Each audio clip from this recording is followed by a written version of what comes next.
Ayike nginibingelele ngane zakwethu kuzo zonke indawo la uzohamba kufinyelela khona lo mbukiso. Mawuqala nje ukuba nathi le channel ungakhohlwa ukumane upresse u-subscribe button kanye ne-bell notification.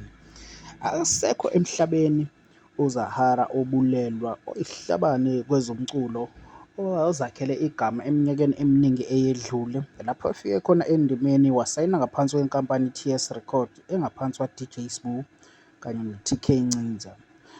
UZahara uhlomulele iy'ndondo ey'ningi kwimikhakha eyahlukahlukene eNingizimu Afrika, nokwathatha abantu abaningi wase engena kanjalo ey'nhliziyweni zabantu, waziwa njengesihlabane esivelele nomunye wabaculi okubhekwe okukhulu kuyena.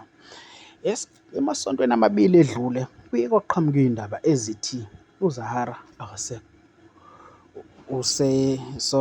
uZahara usengeniswe esibhedlela uxinwe ukugula, ubanjwe ama-kidneys, okusolakala ukuthi ama-kidneys abemhlupha.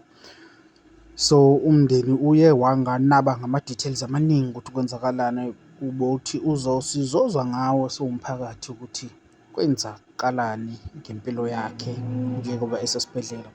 Kuthe ebusuku kwase kuvela iy'ndaba zokuthi hhayi, inkosazana ayisekho emhlabeni. Lokho bokuvezwa yi-SABC News, kuveza ukuthi akasekho emhlabeni, udlule ngakhona esibhedlela somphakathi abelaliswe kuso. Nokuthi-ke kushiye abantu abaningi, amaciko amanye nabalandeli bomculo nabantu nje baseNingizimu Afrika abahlukahlukene bedlulisa amazwi enduduzo, bethukile ngalolu daba. Njengoba nathi sifuna ukudlulisa amazwi enduduzo kuba nehlobo nezelamani nakubo bonke abebesebenzisana noZahara nakubalandeli bomculo nje, sithi sidangele kakhulu ngalesi sigameko esishaye iNingizimu Afrika.